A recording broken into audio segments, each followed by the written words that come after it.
In 1795, as a result of the French Revolutionary Wars, Belgium became a part of France. In 1814, Adolphe, or Antoine Joseph Sax, was born in Dinant, the French-speaking part of Belgium called Wallonia.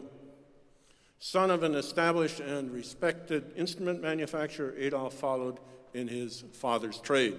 France, which had been in a depressed state since Napoleon's notorious defeat at Waterloo in 1815, looked to its king, Louis-Philippe, who was 1830 to 1848, to restore the prestige of the country, France, through a revitalization of its military and most especially the renown and stature of its military band, the Garde Républicaine. The music wind instrument innovations and inventions of Adolphe Sax came to the attention of General Rumigny. He was the aide-de-camp to the king the French king in 1842.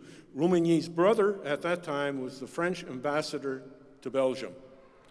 As a result, Sax was invited to Paris to demonstrate his newly designed valved brass instruments and his newly developed bass clarinet. He also brought with him an entirely new instrument, the saxophone, which he had invented in 1838. He had earlier attempted to show this instrument at the Belgium Industrial Exposition of 1841. The then young 27-year-old and his innovations had not been appreciated by his Belgium competition, who attempted in every way to discourage him. He was too young. In the words of Georges Kastner, who was the first composer to employ the saxophone in orchestra, and I quote, "And it was made certain that an instrument wrapped in cloth, which Sax had hoped to present, or at least perform before the admission jury, was sent flying with a kick by an unknown person at a time when the inventor, Adolphe Sax, was away. The instrument on which this act of mean animosity was perpetrated was none other, however, than the one which Rossini sometime later praised when he wrote that he had never heard anything as beautiful, the saxophone." Such became the story of Sax's life, one that began in his youth as the eldest of 11 children. He had been burned in a gunpowder explosion. He was burned with a hot frying pan. He fell down the stairs on countless occasions. He almost drowned in the Meuse River, and he had been hit on the head with someone who threw a stone and happened to hit him. Stories of this kind were typical throughout Sax's life. From the time he finally patented the saxophone in 1846, he was involved in lifelong lawsuits. He was involved in a famous verbal battle and lawsuit with the German instrument manufacturer Wiedoeft, defending the saxophone against the tuba, who Wiedoeft claimed the tuba and the saxophone were the same thing. In the end, Liszt, of all people, intervened to save the day for Sax. When the young popular vocalist Maurice Sass had the audacity to change her name to Maurice Sax, Adolphe Sax sued her for infringement of his name. He won the case, but like so many of his other lawsuits, the court and litigation costs became a huge financial burden to him. Hector Berlioz was one of the first to recognize Sax's accomplishments in his historic treatise on instrumentation. Consider the limitations of wind instruments in the orchestrations of all composers before and during Beethoven's lifetime. There was no bass clarinet, no viable brass instrument valve of any kind, no uniform woodwind fingering system, no consistency at all in instrument manufacturing. The changes that occurred in wind instrument fingering, uniformity, quality of sound, technical flexibility, the quality control of production of musical wind instruments, in fact, the entire wind orchestration for orchestral writing as we know it today, are in the greatest sense attributable to one individual, Adolphe Sax. He certainly was a character, a fantastic inventor, and a man who possessed a pugnacious, independent, and creative mind. Because of his countless lawsuits and non-compromising nature, however, he went to his grave penniless. In 1894, the year of Sax's death, the composer Camille Saint-Saëns took it upon himself to publish an article admonishing his fellow composers and the public to contribute to Sax's funeral expenses in recognition of all that Sax had done to change their musical world. The results of that request can still be seen at Sax's memorial grave site at the Père-Lachaise Cemetery in Paris. We're here today to celebrate the man and his most singular invention, the saxophone. Sax once said, "Fighters live longer than others." It strikes me that all of us as saxophone musicians must also be fighters for our instrument today. This was one of the very good reasons why NASA and the World Saxophone Congress were founded and remain persistent until today. As part of this afternoon's celebration of Adolphe Sax, we're honored to have with us Monsieur Jean-Pierre Vasson. Jean-Pierre is an MBA alum of the University of Illinois. He now lives in Champaign-Urbana area.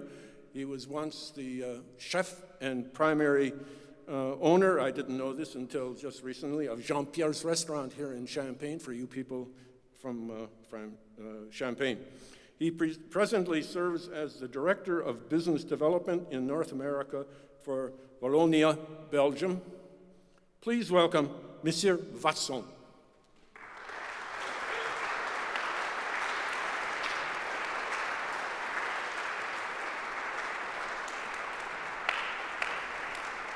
Thank you all very much, and please allow a few minutes or so for Mr. Vasson to say whatever you would like to say. It was not scheduled at all, but let me tell you that my wife and I were very, very proud to be here representing Belgium. We were both born about 35 miles from Dinant, the city where Adolphe Sax was born. Dinant, the size of Rantoul, Illinois, part of a country that is a fifth of the size of Illinois. So it tells you how much the extraordinary life of Sax is important for us. And again, a great pleasure to be here, and I hope you have a lot of fun and enjoy the afternoon. Thank you. Thank you.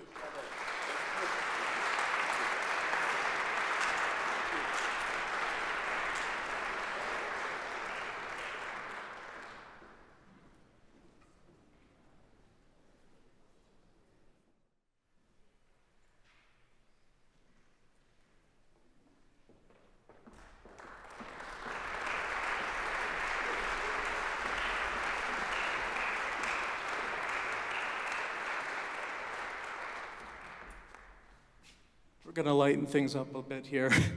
I'm not going to talk too long since we're running behind, but my name is Chad Smith. I'm from New York City. I don't come to a lot of these conferences, so it's an honor to be on this program. The last 20 years of my life I've devoted to researching playing the music of Rudy Wiedoeft. I first was introduced to him by Ted Hegvik, and later I studied with a man by the name of Al Galladoro, and he would be 100 this year, and this is his gold-plated 1958 Selmer Mark VI. I'm actually using his radio-improved neck. He also had a Selmer radio-improved that he would have played with Paul Whiteman's orchestra. I'm using that. His mouthpiece, his neck strap, his ligature. The only thing I'm not playing on is his reed. So I'm going to be doing two pieces, Danse Hongroise. This was written by Justin Ring and Fred Hager. They were of OK Records, OKEH. Wiedoeft worked for every major record company at the time. And I would say it was written around 1921. Now the next piece I'm going to do is Sax-O-Trix. That was written in 1926. April 17th, 1926 was a very, very important year for the saxophone. It was the first concert devoted to, in the concert hall, broadcast to over 1 million people worldwide.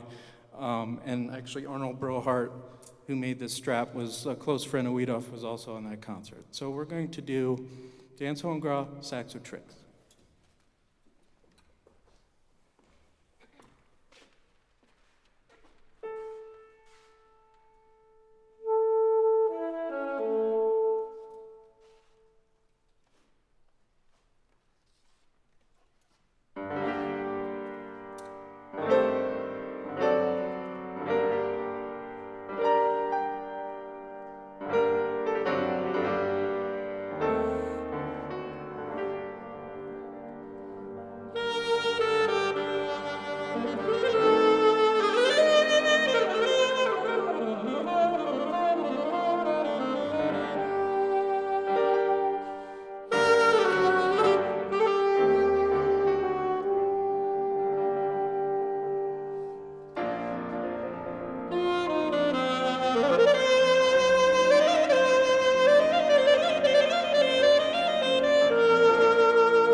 Good afternoon, ladies and gentlemen.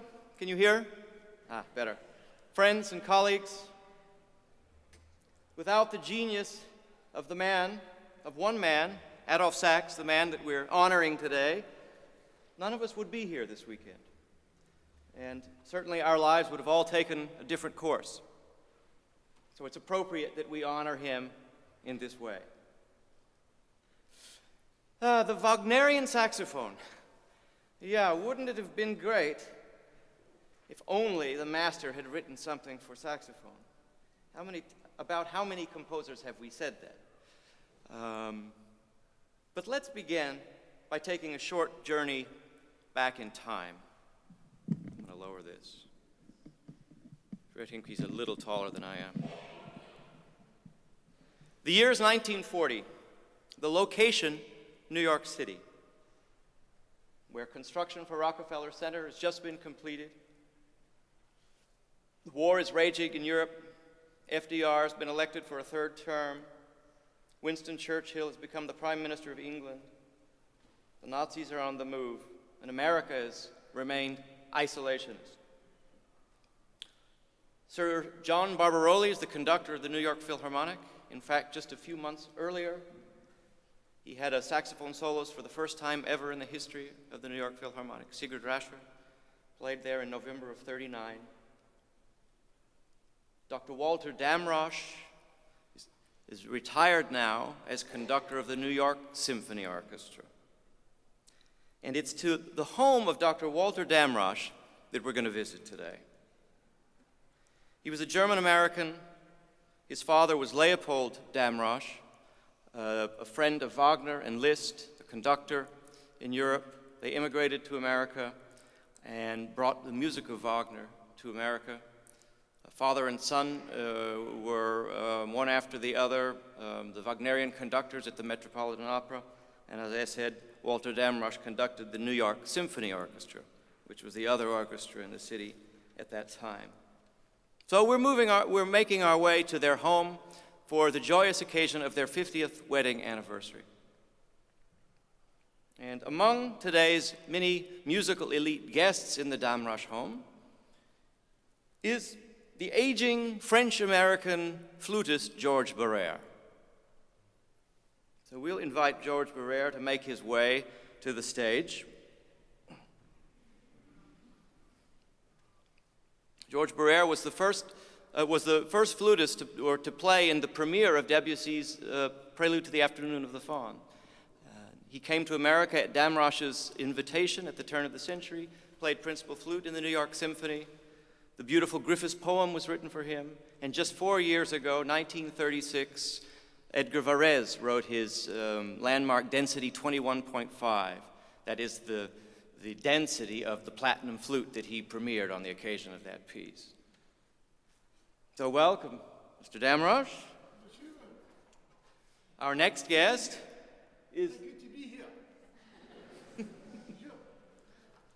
Our next guest is Leopold Mannes, well-known pianist, who interestingly also happened to be the inventor of color film for Kodak Eastman. He seems quite obsessed with his new invention. Of course, Leopold Mannes was also the grandson of Dr. Walter Damrosch. His parents were David and Clara Mannes. They formed the Mannes School in New York. And as I said, Kodachrome was invented by Leopold Mannes and Leopold Gutkowski, both musicians, by the way. And the third guest is the young, adventurous, red-headed saxophonist, Sigurd Rascher. Those of you know. Oh. Hello, my friends. Welcome. It's good to be here. Oh. Perhaps you would like to hear a Swedish folk tune? Sweden's a beautiful country.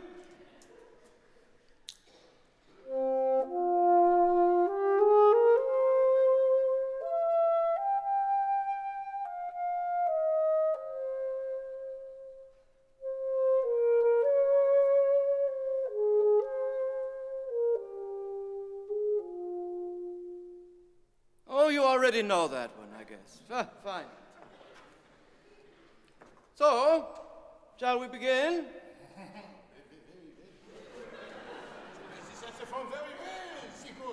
Well, you know, it's my pipe. Not bad for a German. Okay, so we've had a lovely dinner, and now for the musical entertainment. Maria, was machen wir hier? Oh, you don't speak German, do you? Oh, no, yeah. Okay.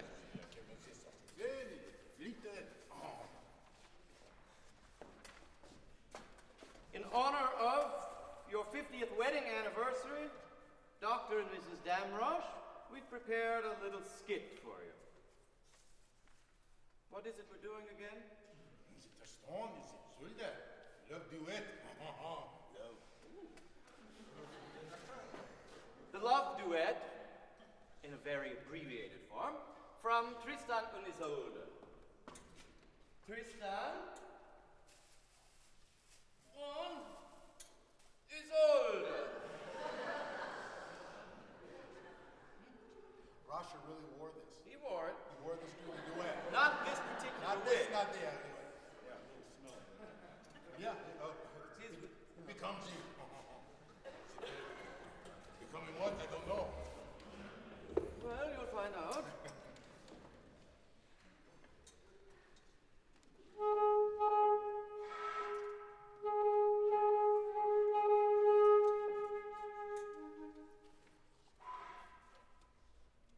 Well, singers don't tune anyway, right?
Leopold's got to run. Now, I know you didn't come for a bad skit. but we couldn't resist.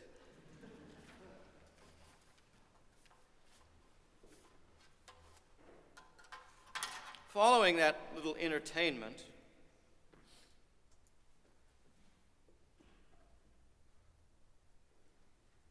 Dr. Damrosch, over coffee and cake, said, "You know, Sigurd, Wagner wanted to use the saxophone in Tristan." Sigurd said, "What? That's impossible." He said, "No, yes, my father and Wagner were very good friends, and the Shepherd's Tune in the first scene of Act 3 was meant to be played off stage by a saxophone." Rascher said, "It can't be." He said, "No, really," and proceeded to tell the following story. On March 13th of 1861, another music drama of Wagner, Tannhäuser, was premiered in Paris. This was the Paris premiere, and it is a notoriously disastrous premiere performance. But before the premiere, and Adolphe Sax, by the way, was the organizer of the stage musicians, the orchestra musicians in the Paris theater at that time.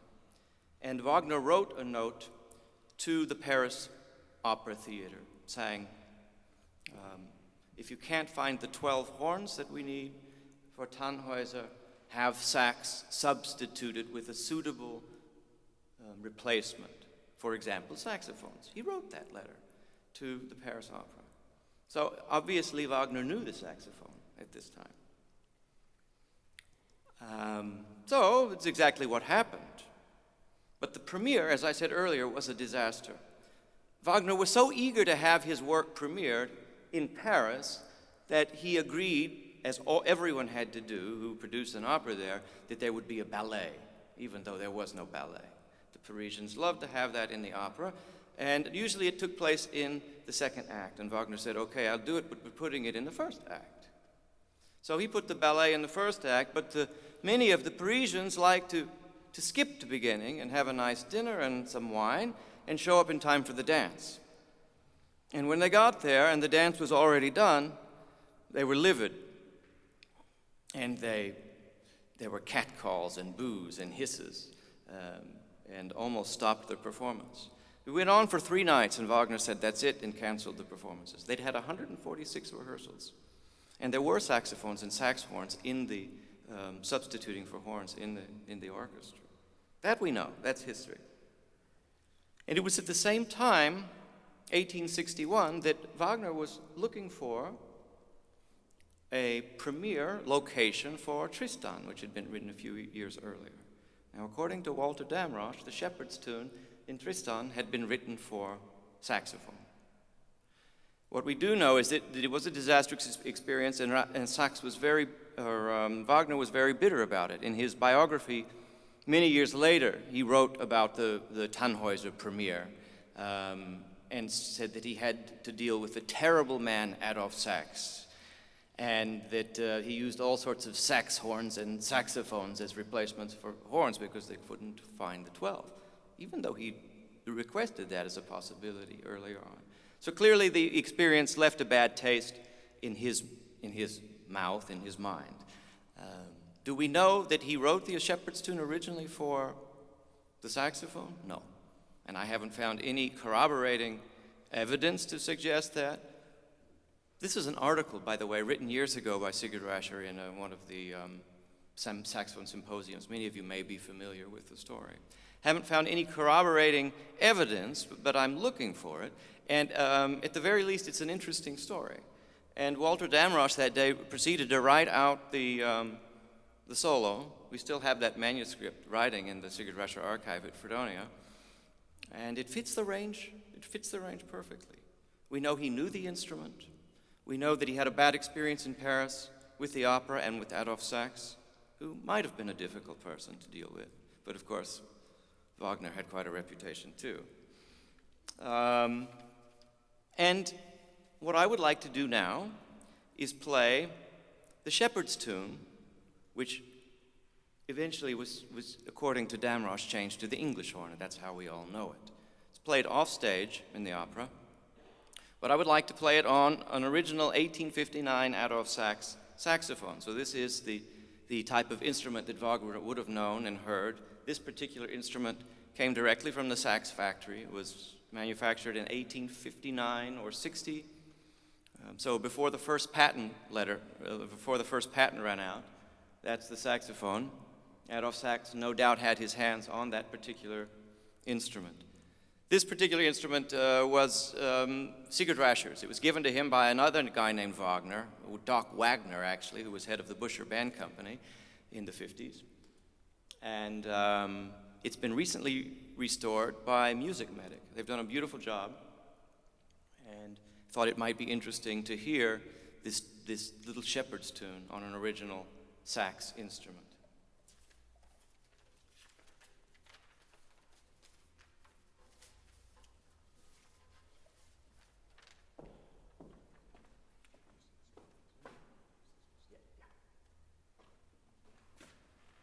It's quite amazing how little the saxophone has developed relative to other wind instruments.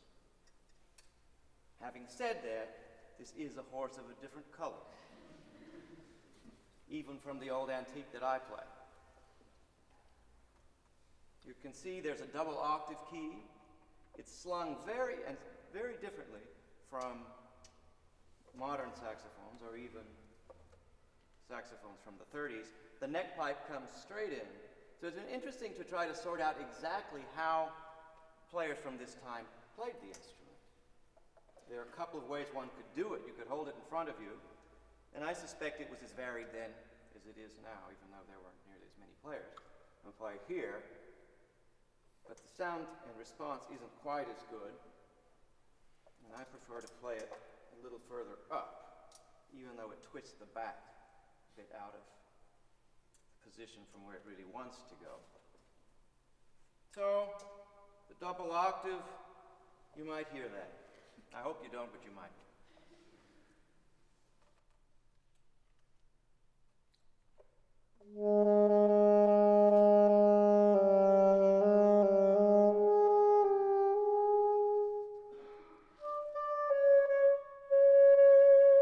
It can have a very delicate, wonderful sound and also quite a big rustic tone.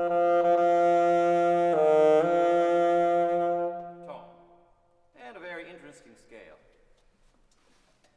Here is the shepherd's tune. Perhaps an original work for the saxophone by Richard Wagner.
Good afternoon, ladies and gentlemen.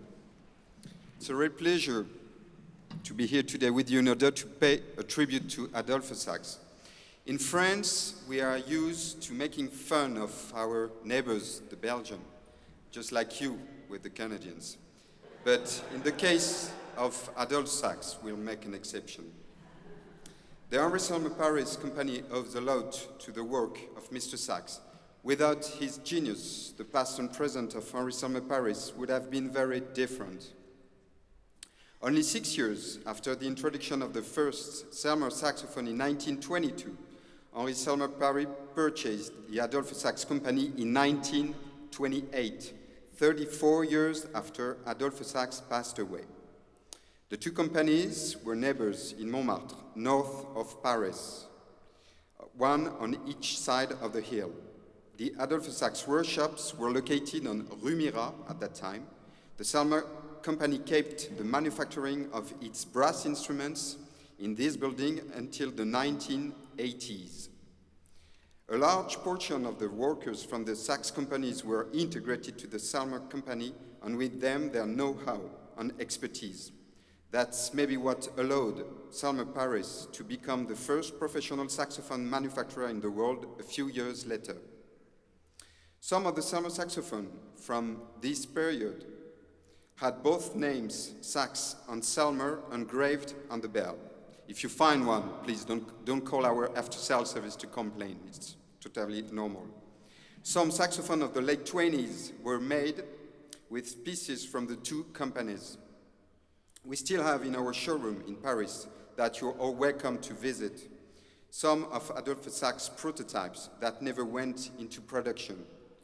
Some of them were perhaps too ambitious, like a trumpet with 13 bells that really looks like an alien trumpet, or a big saxhorn in E-flat that was more than 6 feet high.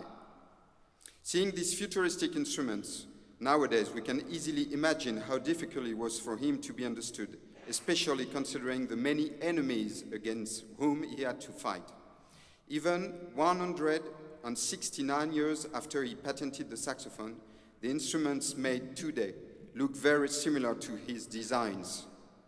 We are very proud to have become the successors of his company and to help in the continuation and development of his creations. I would like to take advantage of this wonderful audience and this great occasion to announce that in a few months we are going to launch a limited edition alto saxophone dedicated to Adolphe Sax' genius.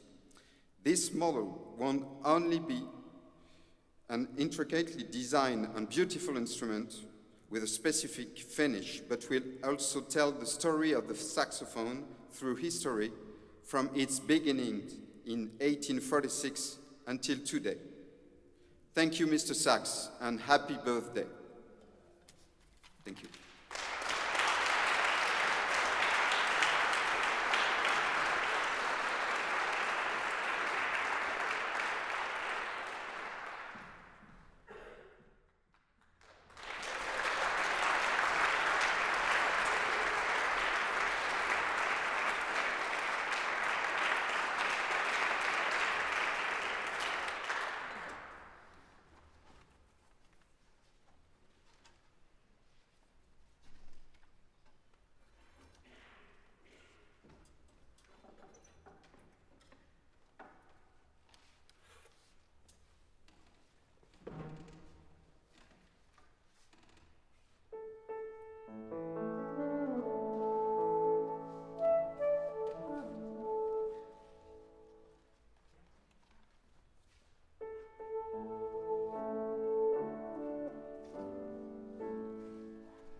just a brief word. Of course, the original instrumentation called for C, our saxophones in C and F.